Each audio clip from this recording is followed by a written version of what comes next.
Our first lesson is don't use credit cards to buy stuff that you can't afford.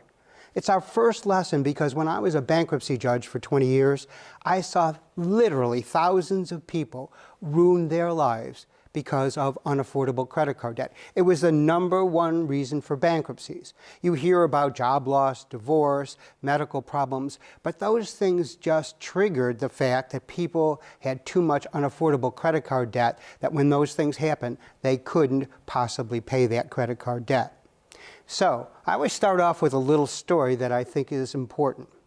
One year, about 15 years ago in the court, I have some East High School students for the day.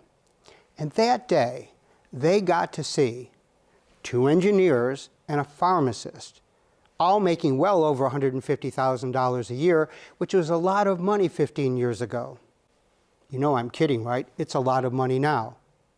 Half a dozen teachers, half a dozen nurses, and the comptroller, the chief financial officer of one of our major universities in Rochester, I won't tell you which one, hopelessly buried in credit card debt, in too deep, now and forever, and totally unable to explain to me as the judge how they got into so much debt and how they ever thought they were going to get out of it. And these students from East High School, an inner city school in Rochester, were absolutely in shock to think that these people who were so highly educated and otherwise successful in their professional careers could be so clueless about managing their money and about debt, especially the dangers of credit card debt. And here they are in bankruptcy court ruining a big part of their life and their children's lives.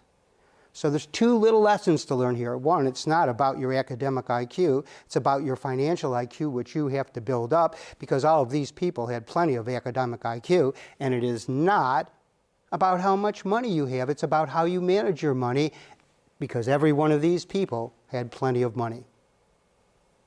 And so, a couple of things for you to remember.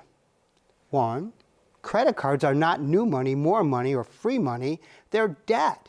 And they're the worst kind of debt a consumer in this country can get into, with high interest rates up to 29% and high fees, $32 or $34. They're debt. Every time you charge something, you owe that bank that money. So, here's some advice for you about my use of credit cards. I normally carry about $70 in cash with me and my one credit card. I only have one credit card. I've only ever had one credit card. That is all you will need in your life. And if you find yourself with more than one, remember I was here today and said you don't need more than one. And so when it comes to buying things or doing things, here's what I do. And we're going to talk about cash is king later. If something is less than $70, I pay for it. If it's more, I will put it on my one credit card. But here's my rule. I would never, ever put anything on a credit card if I couldn't pay for that thing I'm buying or doing that moment.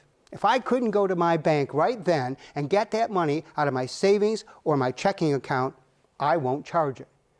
Because I don't want to buy stuff I can't afford. I don't want to live above my means. I don't want to have the worst kind of debt somebody can have, credit card debt. So basically what I'm doing is just using my credit card for convenience. Another way to spend the money that I already have, not to go into debt with. Now, about 39% of Americans, last time I checked, do what I do, pay their credit card balance off every month because they're only buying things they can afford. But 61%, the balance of Americans who carry a credit card balance, they have an average amount of household debt between $10,000 and $15,000, and they are paying at least 20% interest according to all my banking friends. So what does that mean? It means they're buying things and doing things, but they're paying so much more because of that interest. If you just took that interest at simple interest, 20% on $15,000, that would mean every year you had to pay $3,000 to my friends in the banking industry, and you haven't even paid a penny back yet. You still owe them $15,000. So more for everything you buy and more for everything you do when you factor that in. So again, my advice is one credit card, don't put anything on it that you can't afford. Just use it for convenience. If you find yourself in credit card debt, stop.